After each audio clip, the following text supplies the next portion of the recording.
بخاری اور مسلم میں حدیث ہے، حضرت سعد ابن ابی وقاص کہتے ہیں رضی اللہ تعالی عنہما علیہ السلام اور سیدنا ابو ہریرہ رضی اللہ تعالی عنہ علیہ السلام کہ غزوہ خیبر کے موقع پر نبی صلی اللہ علیہ وآلہ وسلم نے فرمایا میں کل اس شخص کے ہاتھ میں جھنڈا دوں گا جو اللہ اور اس کے رسول سے محبت کرتا ہے، اور یہ تو چھوٹی بات ہے، اور اللہ اور اس کا رسول اس سے محبت کرتے ہیں، یہ بہت بڑی بات ہے۔ تو سعد ابن ابی وقاص کہتے ہیں کہ ہم پوری رات بے چینی میں سوئے نہیں کہ وہ خوش نصیب کون ہوگا۔ جب صبح ہوئی تو نبی علیہ السلام نے فرمایا کہ علی ابن ابی طالب کو میرے پاس بلاؤ۔ بلایا گیا، ان کی آنکھوں میں شوب چشم تھا، نبی علیہ السلام نے اپنے مبارک دعا دان ان کی آنکھوں میں لگایا، مبارک ہاتھوں سے زرہ باندھی اور آپ نے روانہ کیا اور فرمایا کہ اے علی پہلے ان کو دعوت دینا۔ میدان جنگ میں بھی کہا کہ پہلے ان کو دعوت دینا، اگر تیری وجہ سے ایک بندے کو بھی ہدایت مل گئی نا تو تیرے لیے سرخ اونٹوں سے بہتر ہے۔ اور صحابہ کرام کہتے ہیں سیدنا علی کو یہ فضیلت حاصل ہوئی، اللہ تعالیٰ نے ان کے ہاتھوں میں فتح دے دی۔ یہ تو بخاری اور مسلم میں۔ مسلم شریف میں آگے الفاظ ہے کہ سیدنا ابو ہریرہ کہتے ہیں کہ حضرت عمر فاروق رضی اللہ تعالیٰ عنہ مجھ سے کہا کرتے تھے کہ مجھے اپنی زندگی میں کبھی بھی نبی علیہ السلام کی طرف سے عمارت کا شوق پیدا نہیں ہوا، یعنی وہ کہتے تھے میری ایک زندگی میں جو عمارت والا معاملہ ہے میں اس سے دور ہی بھاگتا ہوں۔ آپ کو پتہ ہے نا حضرت ابوبکر کا بھی جب یہ مشورہ شروع کیا تو حضرت عمر نے سب سے پہلے کہا کہ جی مجھے تو ہم معافی رکھیں، باقیوں میں سے کوئی مشورہ کر لے، میں جو بھی مسلمان راضی ہو جائیں گے۔ حضرت ابوبکر نے بھی سب سے مشورہ کیا، حضرت عمر سے نہیں کیا، اور سب سے مشورہ کیا کہ اس کو کر دوں، تو سب نے کہا ٹھیک ہے۔ جب اناؤنسمنٹ کی تو حضرت عمر نے کہا کہ ابھی آپ نے مجھ سے مشورہ، ان کا مجھے پتا تھا تم نے تو ماننا ہی نہیں ہے، بس اب اس کو مسلمانوں کے مشورے کو قبول کرو۔ تو حضرت عمر کی ایک طبیعت میں ایک عاجزی والا معاملہ تھا، اور آپ دیکھ لیں کہ یہی عاجزی ہے جو ان کو ایمان کی طرف لے آئی ہے۔ نبی علیہ السلام کی ترمذی میں دعا ہے نا، اے اللہ عمر ابن حشام اور عمر ابن خطاب میں سے ایک کو اسلام کی دولت دے دے۔ ابو جہل کو کیوں نہیں ملی؟ میں آپ کو ایک ہی فرق ایک ہی بندے کی زبانی بتا دیتا ہوں۔ حضرت عبداللہ ابن مسعود کہتے ہیں، صحیح بخاری میں آتا ہے کہ جب اس مرنے کے قریب تھا، دو بچوں نے اس کو قتل کر کے نیچے گرایا، بھی اس کی رمق باقی تھی، تو میں اس کی جب گردن کاٹنے کے لیے اس کے سینے پہ چڑھا تو مجھے کہنے لگا کہ تم یعنی کم ذات کے آدمی نے ایک بہت بڑی سواری کے اوپر سوار ہوا ہے اور میری گردن کو نیچے سے کاٹنا تاکہ سردار کی گردن نظر آئے، یہ اکڑ آخری وقت میں بھی نہیں جا رہی ہے، ٹھیک ہے جی۔ اور دوسری طرف آپ حضرت عمر فاروق رضی اللہ تعالیٰ عنہ کو دیکھیں کہ بلال حبشی کو کہہ رہے ہیں، صحیح بخاری میں حدیث ہے کہ ابوبکر ہمارے سید ہیں جنہوں نے ہمارے سید بلال کو آزاد کروایا۔ عرب کے بنو عدی کا سردار ایک حبشی کو، یہ آپ امیجن ہی نہیں کر سکتے آج کہ خاندانی وہاں پہ نظام، قریش تو اپنے برابر کسی کو سمجھتے نہیں تھے، سیدنا بلال کہہ رہے ہیں۔ اور ایک دفعہ جب ابو جہل پٹائی کر رہا تھا عبداللہ ابن مسعود کی، دھکا مار کے چلا گیا۔ یہ سب کچھ عمر سیریز میں فلمایا قطر والوں نے، تو وہ اب وہ نیچے گرے پڑے ہوئے ہیں، حضرت عمر وہاں سے گزر رہے ہوتے ہیں، ابھی اسلام نہیں قبول کیا ہوتا، تو وہ ہاتھ پکڑ کے اسے اٹھاتے ہیں، تو عبداللہ بن مسعود کی زبان سے نکل جاتا ہے کہ واللہ تم ان دونوں میں سے بہتر ہو۔ یعنی جو نبی علیہ السلام نے دو مانگے ہیں نا ان میں سے تم بہتر ہو، یعنی عاجزی ہے، یعنی ہے کافروں کی پارٹی میں اور میرے ساتھ بھی اس نے سلوک کر رہے ہیں، اور وہی ہوا، اللہ تعالیٰ نے قبول کر لیا۔ تو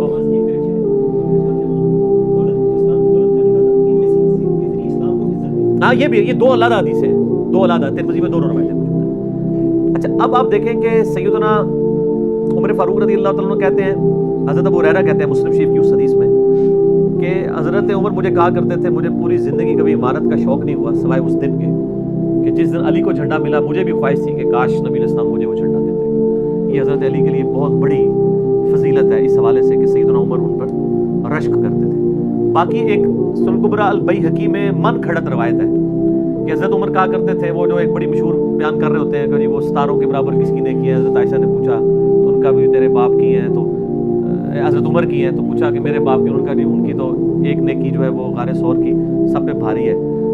اس حدیث کو شیخ البانی نے، شیخ زبیلی زئی صاحب نے، دونوں نے لکھا ہے یہ موضوع حدیث ہے، وضع کی گئی حدیث ہے، لیکن یہ ہمارے مسلمانوں کے بچے کو یاد ہے، جعلی حدیث ہے، ضعیف نہیں سر، گھڑی ہوئی حدیث ہے۔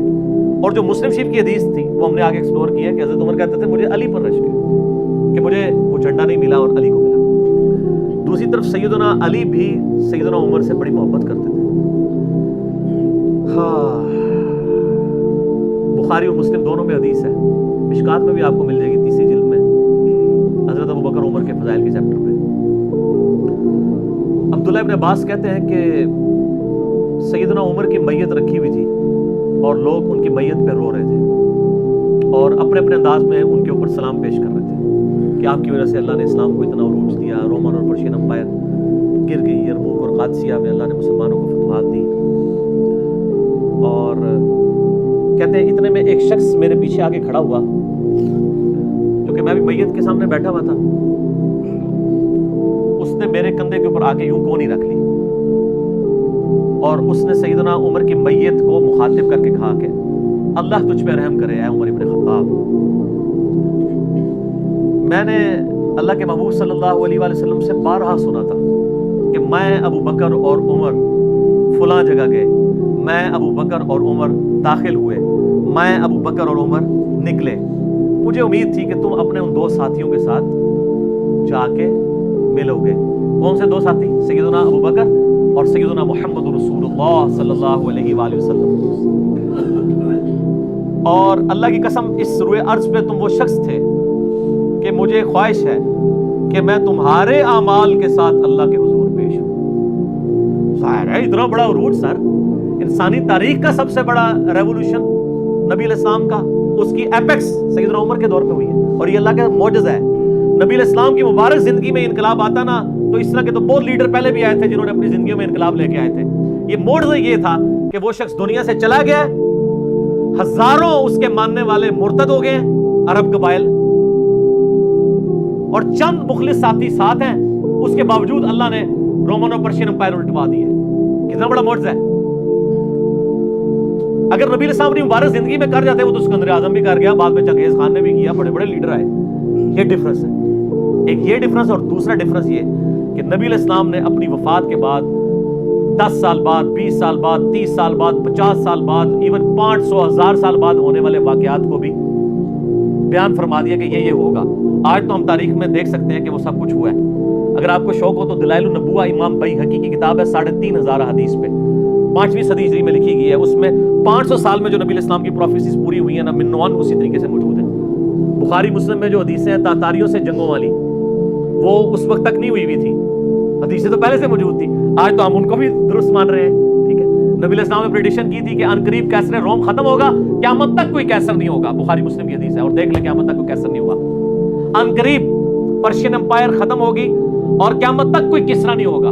آج دیکھ لیں 1400 سال ہو گئے ہیں سر۔ یہ اسی طریقے سے ہے کہ میں کہوں کہ ان قریب امریکہ اور رشیا ختم ہو جائیں گے ود ان فیو ایئرس، اور قیامت تک کبھی ان کو پاورز نہیں ملے گی جو کہ ابھی پاور ہے اور جن کی صدیوں سے چل رہی ہیں، اور وہ پھر پاور بھی ان لوگوں کے ہاتھوں ہوئی ہیں کہ جن کے پاس اسلحہ بھی نہیں تھا ان کے سے لڑنے کے لیے، مین پاور بھی نہیں تھی ان کے لیول کی، الٹوا دی اللہ تعالیٰ نے۔ ابن عباس کہتے ہیں کہ حضرت عمر فاروق رضی اللہ تعالیٰ عنہ کی میت پہ یعنی یہ کلام وہ جو شخص میرے یعنی کندھے پہ کونی رکھ کے کر رہا تھا نا، تو میں نے جب اس کو مڑ کے دیکھا تو علی بن ابی طالب تھے جو سیدنا عمر کے بارے میں یہ کلمات کہہ رہے تھے۔ تو یعنی ان لوگوں کی للہیت تھی کہ وہ تعریف کیا کرتے تھے، کوئی آر محسوس نہیں کیا کرتے تھے۔ اور آپ دیکھیں سیدنا عمر کی بھی کتنی محبت تھی سیدنا علی سے کہ جب کبھی بھی فارن ٹور پہ جاتے تھے اپنی جگہ حضرت علی کو خلیفہ بنا کے جاتے تھے، کیونکہ نبی علیہ السلام جب تبوک پہ گئے تھے تو سیدنا علی کو چھوڑ کے گئے تھے، بخاری مسلم میں آتا ہے۔ حضرت علی رو پڑے، پہلا اور آخری موقع تھا کہ جنگ میں نہیں گئے، تو فرمایا تم اس پہ راضی نہیں ہو، تمہاری میرے ساتھ وہی نسبت ہے جو ہارون کی موسیٰ کے ساتھ، مگر میرے بعد کوئی نبی نہیں۔ تو حضرت عمر اس سنت پہ عمل کرتے تھے، جب بھی وہ جاتے تھے، جب بیت المقدس فتح ہوا چابیوں کے لیے انہوں نے بلایا، سیدنا علی کو اپنی جگہ چھوڑ کے گئے، اس سنت پہ عمل کیا کرتے تھے۔ اور یہ بات شیعہ کے ہاں بھی ملتی ہے۔ میری ایک شیعہ عالم کے ساتھ ایک دفعہ بحث ہوئی، 2011-12 کی بات ہے، تو مجھے کہنے لگے کہ حضرت عمر جو ہے نا حضرت علی کو خلیفہ بنانے میں مخلص نہیں تھے، اسی لیے انہوں نے 6 رکنی کمیٹی بنائی، ان کو چاہیے تھا ڈائریکٹ حضرت علی کو نامزد کرتے۔ تو میں نے کہا اس کے پیچھے ریزن کیا ہے، وہ تو حضرت عمر نے خود بتائی ہے، بخاری مسلم دونوں میں حدیث ہے۔ ابن عمر کہتے ہیں جب حضرت عمر کو زخم لگا اور اب ہمیں یقین ہو گیا کہ وہ جانور نہیں ہوں گے، کھاتے تھے تو انتڑیاں کٹ چکی تھی، یہیں سے وہ سب کچھ نکل جاتا تھا، تو ہم نے عرض کیا کہ اپنا خلیفہ کسی کو نامزد کر دیں۔ تو انہوں نے کہا اگر میں اپنا خلیفہ کسی کو نامزد کرتا ہوں تو میں اس کی سنت پہ عمل کرتا ہوں جو مجھ سے بہتر ہے، ابو بکر، اور اگر میں نہیں کرتا تو میں اس کی سنت پہ عمل کروں گا جو ان سے بھی بہتر ہے، یعنی رسول اللہ صلی اللہ علیہ وسلم۔ ابن عمر کہتے ہیں جب میں نے حضرت عمر کی یہ بات سنی نا تو مجھے سمجھ آ گئی کہ اب حضرت عمر کسی کو نہیں بنائیں گے، کیونکہ وہ ہمیشہ ہر معاملے میں نبی الاسلام کی سنت کو پرائورٹی دیتے تھے. اور وہی ہوا کہ انہوں نے کہا کہ میں 6 رکنی کمیٹی بنا رہا ہوں. بخاری کے اور مسلم کے الفاظ ہیں کہ میں اپنے بعد اس امر خلافت میں ان 6 بندوں سے زیادہ کسی کو اہل نہیں سمجھتا جن سے رسول اللہ صلی اللہ علیہ وآلہ وسلم اپنی وفات تک راضی رہے. اور فرمایا علی، عثمان، طلحہ، زبیر، عبد الرحمن بن عوف، سعد بن ابی وقاص. اچھا یہ کون ہے؟ عشرہ مبشرہ ہیں. عشرہ مبشرہ میں سے یہ 6 بندے باقی تھے اور ایک 7واں بھی تھا. اس کا نام اس لیے لیا کہ ان کا بہنوئی تھا، سعید بن زید. وہ تو معاویہ کے دور میں جا کے فوت ہوئے نا. سعید بن زید تو بہت بعد میں فوت ہوئے. اور اسی بخاری میں الفاظ ہیں کہ عبداللہ بن عمر کو مشورے میں ضرور شامل کرنا لیکن اس کو کوئی خلیفہ نہ چنے. اور کہا کہ سعد ابن ابی وقاص پہ اگر تم متفق ہو جاؤ تو اسے خلیفہ چن لینا، اور میری اس بات کو دلیل نہ بنانا کہ میں نے اسے معزول کیا تھا پرشین امپائر کی گورنری سے. کہیں ایسا نہ ہو کہ تم اس پہ متفق اور کہو کہ اس کو تو عمر نے اتارا ہوا تھا، این ادھر رہن دو، اس دے ادھر سے 62 ایف لگ گئی ہے. یہ 62 ایف ہے ہی جعلی چیز ہے. اسلام میں کوئی 62 ایف نہیں ہے. اسلام میں یہ نہیں ہے کہ آپ کو مطلب موت کے غرغرے تک توبہ قبول ہے. آپ یہ ایک بندے کے ساتھ معاملہ ہو جاتا ہے اور وہ توبہ طائب ہو جاتا ہے تو بس ٹھیک ہے. وہ تا حیات نائل کوئی نہیں ہوتا. اسلام میں کوئی تا حیات نہیں ہے. اللہ تعالیٰ کے ساتھ گستاخی کرنے والے کے لیے بھی جامعہ ترمذی میں حدیث ہے کہ موت کے غرغرے تک جو ہے وہ توبہ کا دروازہ کھلا ہوا ہے، موت کے غرغرے سے پہلے. تو 62 ایف نہ لگا دینا اس پہ. وہ ایک معاملہ تھا. وہ حضرت عمر کسی کو 4 سال سے زیادہ گورنر رہنے نہیں دیتے تھے تو انہوں نے ان کو ہٹا دیا. تو یعنی ان لوگوں کی یہ للہیت ہوا کرتی تھی. تو میں نے اس کو کہا کہ دیکھو کہ یہ وجہ تھی کہ انہوں نے نبی الاسلام کی سنت پہ عمل کیا کہ میں ان 6 بندوں سے نبی الاسلام راضی تھے، میں اس کمیٹی بناؤں گا. میں اور اس میں الفاظ ہیں بخاری مسلم میں کہ میں زندگی بھر تمہارا بوجھ اٹھاتا رہا، اپنے مرنے کے بعد تمہارا بوجھ نہیں اٹھاؤں گا. تم خود اپنا خلیفہ چن لینا ان 6 میں سے، یعنی میں کسی کو نامینیٹ نہیں کروں گا. دوسرا میں نے اس شیعہ عالم سے یہ بات کی کہ حضرت عمر اتنے بڑے رسک کے اوپر تھے کہ جس نے پوری دنیا کو الٹ دیا ہے اور وہ چند بندے لے کے رومن اور پرشین امپائر کا وزٹ کر رہا ہے. کوئی بھی قافلہ ان پہ حملہ کر کے ان کو شہید کر سکتا تھا. اور اگر خدا نہ خواستہ اس دوران وہ شہید ہو جاتے تو حضرت علی آٹومیٹکلی خلیفہ ہوتے کیونکہ ان کو چھوڑ کے گئے ہوئے تھے. یہ ان کا اخلاص تھا. پھر سیدنا عمر نے حضرت علی کو چیف جسٹس لگایا ہوا تھا حجاز کا. چیف جسٹس آج کل نہیں سنبھالا جا رہا. اور اس زمانے میں جب اسلام کا دورہ ہو، عدل کا نظام ہو، اور تینوں جو زہد کے امام تھے نا، حضرت عمر نے ان کو چیف جسٹس لگایا تھا. رومن امپائر گری، اصحاب صفہ میں سے ابو درداء کو لگایا، سب سے غریب ترین صحابی. یہ ان کا کرائٹیریا تھا. ابو سفیان، بڑے بڑے لوگ جو اینڈ میں مسلمان ہوئے، یہ لائنیں بنا کے کھڑے رہتے تھے.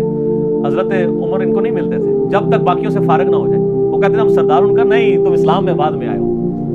اور وہ مہاجرین کے وظیفے اور اصحاب بدر کے وظیفے انہوں نے باقیوں سے ڈبل لگائے ہوئے تھے کہ انہوں نے برے وقت میں اسلام کا ساتھ دیا. اور پرشین امپائر گری، عبداللہ ابن مسعود، زہد ترین صحابی، زہد کے امام، ان کو وہاں پہ چیف جسٹس لگایا.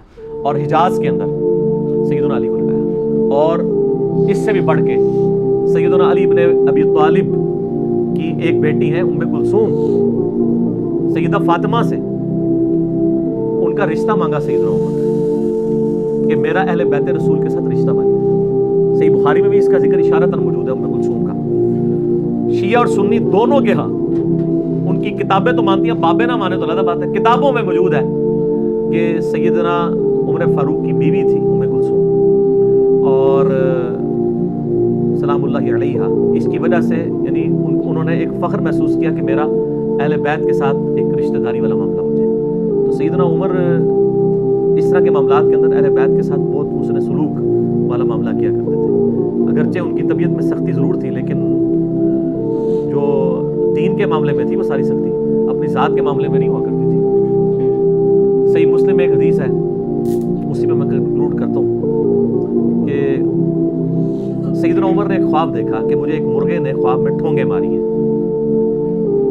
تو انہوں نے پھر اگلے دن خطبہ دیا. انہوں نے کہا کہ میں نے خواب میں دیکھا ہے کہ اس طرح مجھے ایک مرغ نے چونچے ماری ہیں خواب کے اندر. میں نے اس کی تعبیر یہ کی ہے کہ عنقریب مجھے قتل کر دیا جائے گا، اور اگر بائی چانس اچانک میں مار دیا جاؤں، یہ تو کسی کو نہیں پتا تھا کہ وہ ایک تقریباً 3-4 دن تک زخمی حالت میں ہوش میں رہیں گے.